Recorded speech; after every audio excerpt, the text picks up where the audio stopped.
Okay, here we go. Elimination Chamber was yesterday. I've kind of had some time to think about, how I feel about everything a little bit, and so I'm gonna talk about it now, just like I always do. The first match of the night on the main show.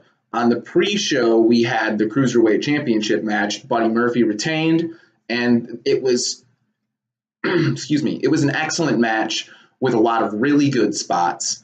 I was really happy with it, to be honest with you. I wish that they didn't have to put that stuff on the pre-show, to be honest with you. Like, it was just one match. It was just one 10-minute match that could have easily been in the show. It was good enough to have been in the show. It was better than some of the matches that were in the show, right? But, that's WWE for you. I do understand that, is the pre-show still free? I think the pre-show is free. You can just log into WWE.com and watch the pre-show.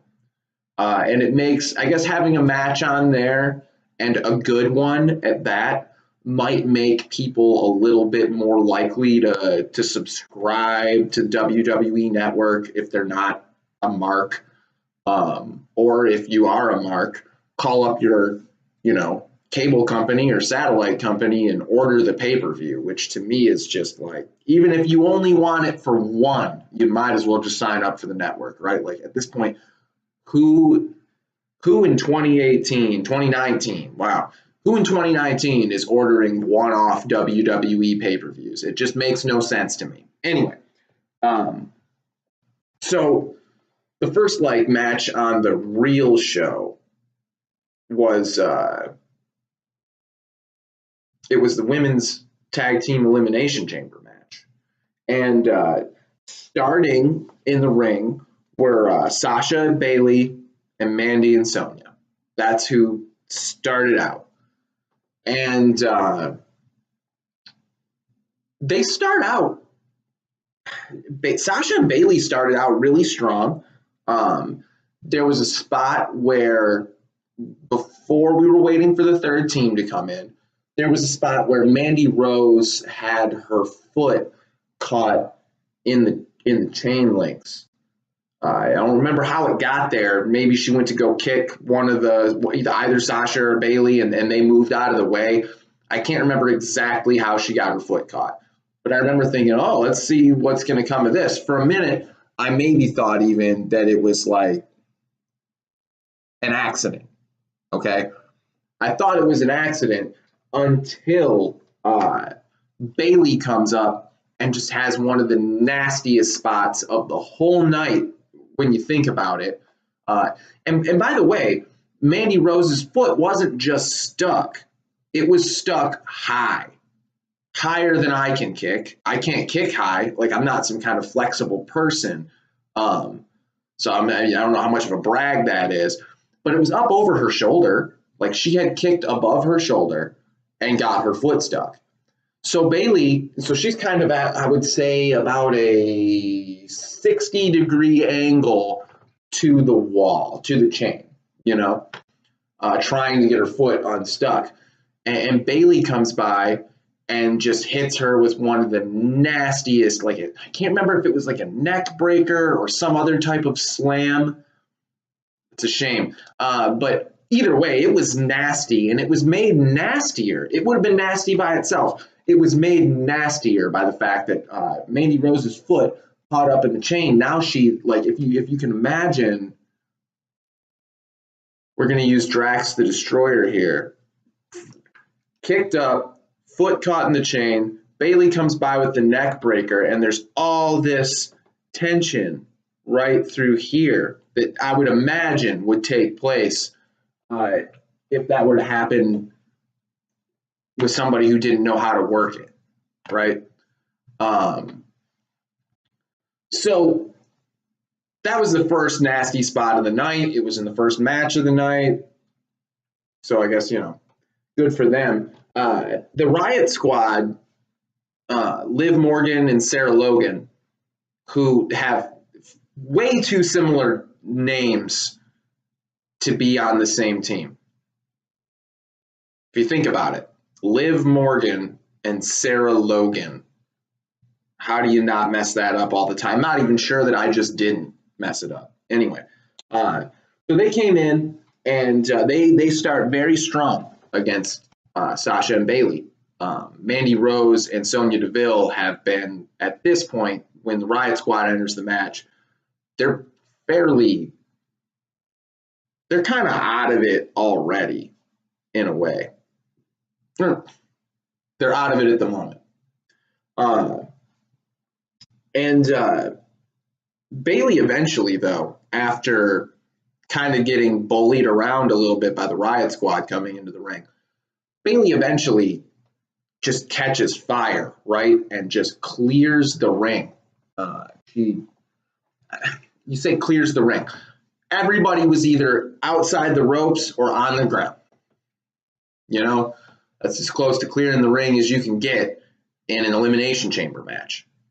So yeah, I mean, like, Bayley is, like, at this point, she's looking like she's the strongest contender for being the kind of the MVP of the match, if you will. She's the early favorite. Bayley eventually, though, after going on her little tear, she decides that part of being on her little tear was to go up onto the top turnbuckle, right? And I can't remember who she was going to drop on, but eventually all four of the other women that aren't on her team that are in the ring meet her at the turnbuckle, and she gets caught in a 4-woman superplex. I think it was a superplex. Yeah, it was a superplex. And everybody in the ring at this point, I can't remember what happened to Sasha. She might be still reeling from something one of the Riot Squad did to her when they first entered the ring. But Sasha at this point is down. Bayley is, of course, down because she's just been superplexed by 4 women. And all 4 women involved in the superplex are also down. So that is the very moment that the chamber bell goes off and does its thing, and the chamber pod for the Iconics opens. They're all, thank you very much, I'll pin all of you, ha ha ha ha. And so they do their thing, you know, they go through and they try and pin everybody. And I mean everybody. And everyone kicks out. Everyone kicks out.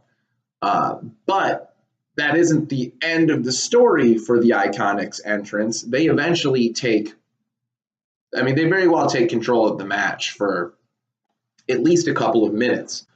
The 5th team in is Naomi and Mella. Naomi enters and she's on fire, drop kicks and dance moves and just, you know, she's really feeling it when she gets into the ring. But she eventually, in the process of really feeling it, she gets really involved with Mandy Rose in a little bit of a revenge spot for all the, you know, stuff that's been going on with Mandy trying to ruin Naomi, apparently trying to ruin Naomi's life for something that happened when they were in, was it Tough Enough? I think it was Tough Enough at that point. I almost said NXT, but I don't think that's what it was. Pretty sure it was Tough Enough. Anyway,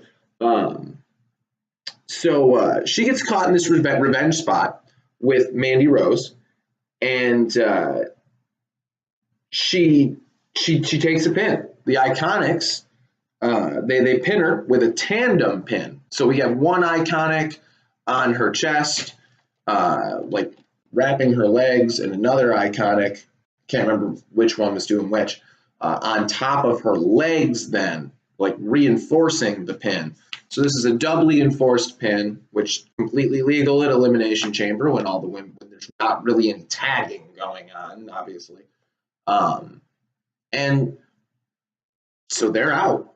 They were in for, Naomi and Mella were probably in this match for 2 minutes, maybe 2 minutes.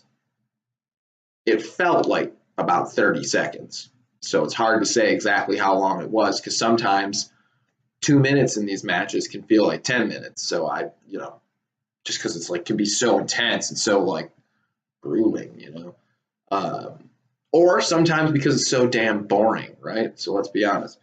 So they weren't in it for long. They came in, they had a nice spot, and they were out. Just like Royal Rumble. Came in, Naomi at least, came in, had a nice spot, she was out.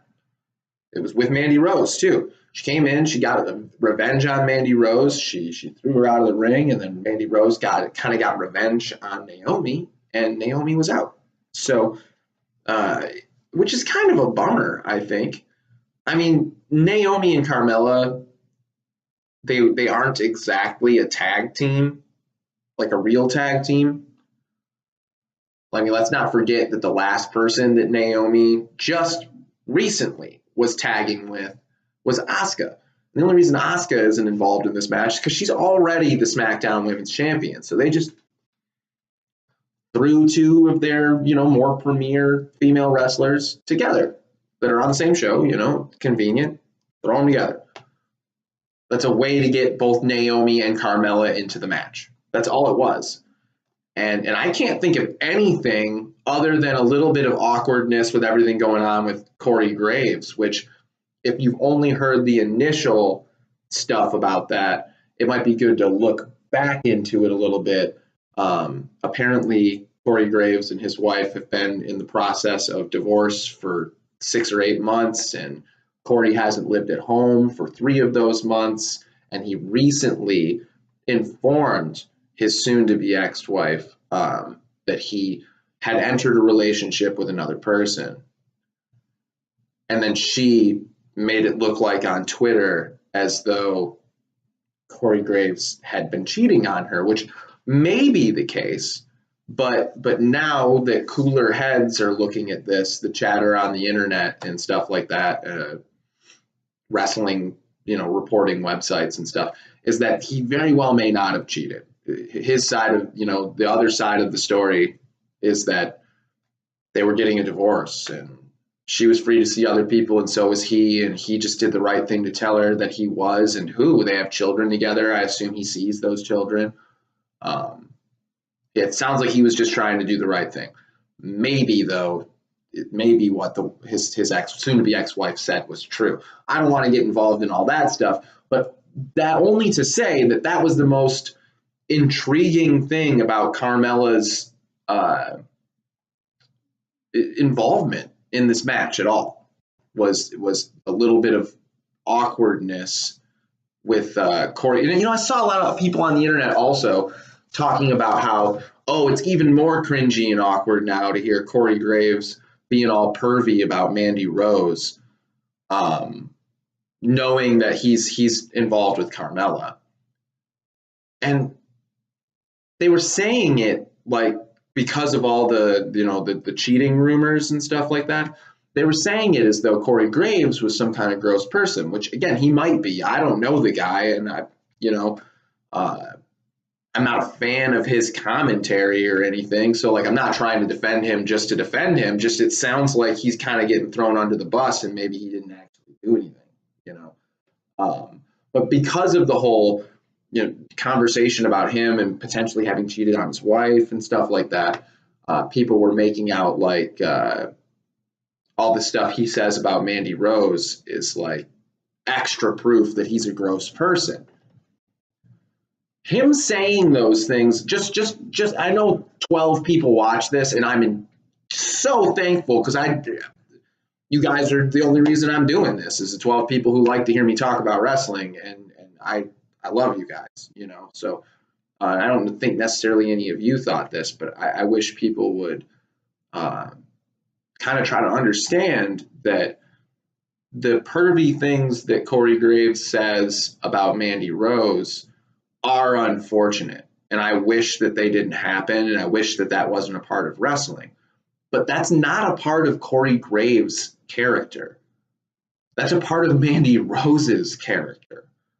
That's how flat her character is. And she's not a bad wrestler, and I don't think she's a bad person, but like her character is, I'm attractive. That's her whole character. That's her whole shtick. That's her whole everything, right? And to think that it's Corey Graves being a perv, like that's part of his character, that he talks about her the way he does. No, that's part of her character. It's the only thing they have to say about her. It's kind of sad, you know. She's like one of the few examples I can think of somebody of a woman whose whole character in 2019 is that they're attractive, and that's a bummer. Anyway, so fifth in, we talked about Naomi and Mella. Obviously, that we know at this point. Then the last team in is going to be Nia Jax and Tamina, and when they come in, they wreck everybody, and I mean directly. They directly destroy everybody as soon as they walk into the ring. The Iconics have a nice little spot, kind of a comedy spot, where they hide in the pod. They both hid in the pod, and they're like, "Ooh, oh, I don't know. I think we might be in trouble," and so they are in trouble. Excuse me, they are in trouble. Nia Jax and Tamina, they break right in. They pry the doors of the pod right open and pull them out. Each one of them takes an Iconic, pulls them out, and throws them right in the ring. And it's a violent looking spot. The Iconics at this point, through this process of being removed from the chamber pod and placed back in the ring, have been completely decimated. There's a nice little spot actually to add some drama for what's normally kind of a comedy troupe. Nice little spot where I think it was Billy Kay looks at Peyton Royce and says, "I'm sorry," because right then and there they're getting slammed and they're getting pinned, and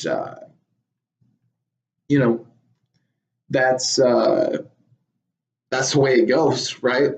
Like, but that was a nice little spot for a team that you don't normally take seriously in like the drama aspect of things. That was kind of a dramatic little spot. I don't know if it was supposed to be like kind of an homage to Shawn Michaels apologizing to Ric Flair before Sweet Chin Music. It certainly reminded me of that, even though they are very different contexts in general altogether. Different pay-per-view, different adversarial relationship in the one and a tag team relationship in the other. So, they're not the same, but I instantly thought of Shawn Michaels and Ric Flair. But so the Riots, they're after Nia and Tamina. They immediately following the pin. And they're followed then by Mandy and Sonya and Sasha and Bayley. They finally, I don't think I've seen them for a good 5 minutes. They finally come to, they wake up, they're ready to go, they're ready to fight. And they clear the ring as much as you can clear the ring in an Elimination Chamber match. Just a little aside, Sonya and Mandy were involved in a number of awkward spots that didn't look good.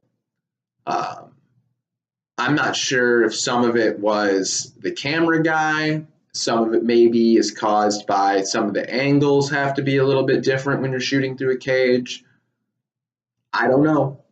Couldn't tell you.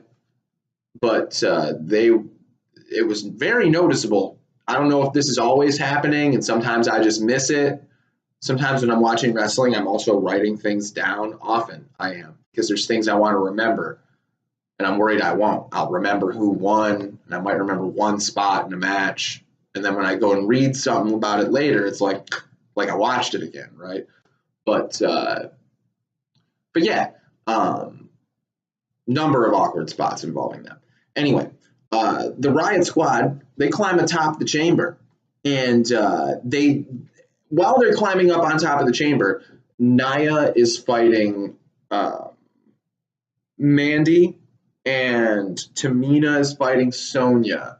on opposite sides. Like here's the chamber pod with the Riot Squad standing on top of it. Then down here you have, Mandy and Nia, and over here you have Sonya and Tamina. And so the Riot Squad, they jump off in opposite directions and splash onto the two separate groups of women battling it out in the ring. And this was an awesome spot. I really like it. I really like it when something's going on in the foreground. Like what we had in the foreground was, I believe, Mandy and Nia. And in the background, you could just see the Riot Squad scaling the chamber pod. And I'm thinking, what's going on back there? And so I like those things. It makes me feel like a sleuth. It makes me feel like a good wrestling fan. I'm sure we all like to feel like good wrestling fans. Anyway, this is a really good spot. But Nia, eventually, after the aftermath of the big splash from the Riot Squad, Nia hits a second rope Samoan drop. And I think it was one of the Riot girls, Liv Morgan. It was Liv Morgan. And then right after that, Tamina hit a splash, and they pinned, I believe. Yeah, Riot Squad was eliminated there. And so we have a spot where Nia and Bayley are kind of battling it out outside of the ring, and Bayley's got her back to the chamber pod. And Nia decides to get a running start and kind of shoulder tackle Bayley. And Bayley sidesteps and gets out of the way, and Nia goes right through the indestructible glass of the chamber pod. And it's an awesome looking spectacle. I mean, that was one of them popcorn moments in the match, like where you're just so that was really cool. Can't take anything away from the sheer power of somebody able to do that. I know it's meant to do that, but it's still got to hit that hard. I guarantee you got to hit it hard. So Sasha, Bayley, and Mandy at one point in time are fighting. No, wait, that's not what happens next. What happens next? Okay, so when Nia crashes through the pod, she goes out cold, right? She's like just laying in the pod among broken glass and stuff. And then everyone starts working on Tamina. There's this moment where kind of everybody realizes, like, yo, guys, Nia's out. If we all gang up on Tamina, we can get rid of these two, dangerous women. And so they do. They start working on her, and then they hit Tamina with a quadruple pin. 4 women stacked on top of her. 1, 2, 3. Nia and Tamina are out, and they've left a wake of destruction behind them. Like, they came in and they did exactly what you think that they would do. Like, you expect that they come in, they destroy. That's what happens, right? So what we have left now are Sasha and Bayley versus Mandy Rose and Sonya Deville. Just how we started the match, if you forgot. It has been 23 minutes, 24 minutes now of this video. So I might have forgot if I was just watching. So that's who started the match, and that's who's finishing it. Sasha and Bayley and Mandy are fighting in a pod at one point in time. Bayley gets kicked off the top of a pod, or not in a pod, excuse me, on a pod. They're fighting on the pod. All of them. They're fighting on the pod. Bayley gets kicked off the pod, and then she kind of takes a really bad kind of spine bump. I was worried about it for a second. She took a bump where her spine kind of hit the support beam of the elimination chamber pod. And so at this point,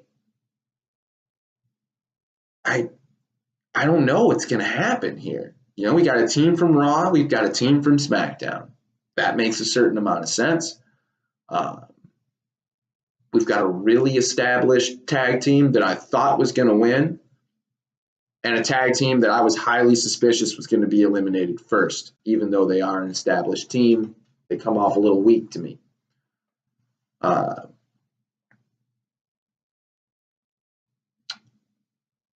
Mandy eventually, this is how I knew that Bayley was okay. Mandy eventually rolls her into the ring, tries to take advantage. She covers, and there's 2 cover kickouts here.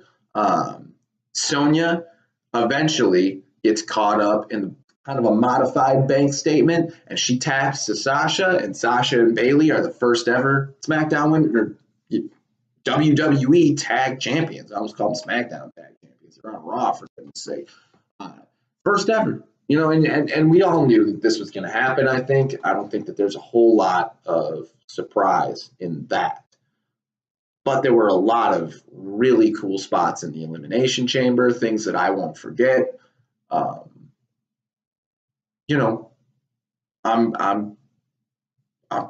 pretty kind of excited, actually, to see what's going to happen with these belts going forward.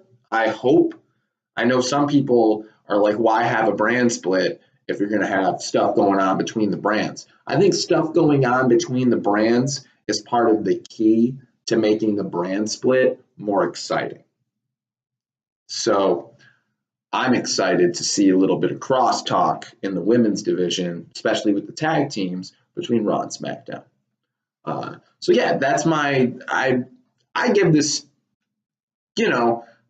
realistically, I think this was like a 3-star match, which is good. That's a good score. That's an above average good match.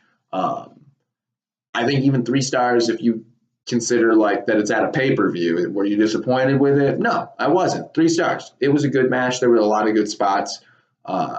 Not the best match of the night, but certainly not the worst. And overall, 3 out of 5. Yeah. Anyway, that's the end of this particular segment where I'm breaking down that match. I'm going to talk about the non-elimination chamber matches in an upcoming video that I'll be recording here in a couple of minutes. And then I'm going to record another video talking about the men's elimination chamber match. So I'll see you guys soon.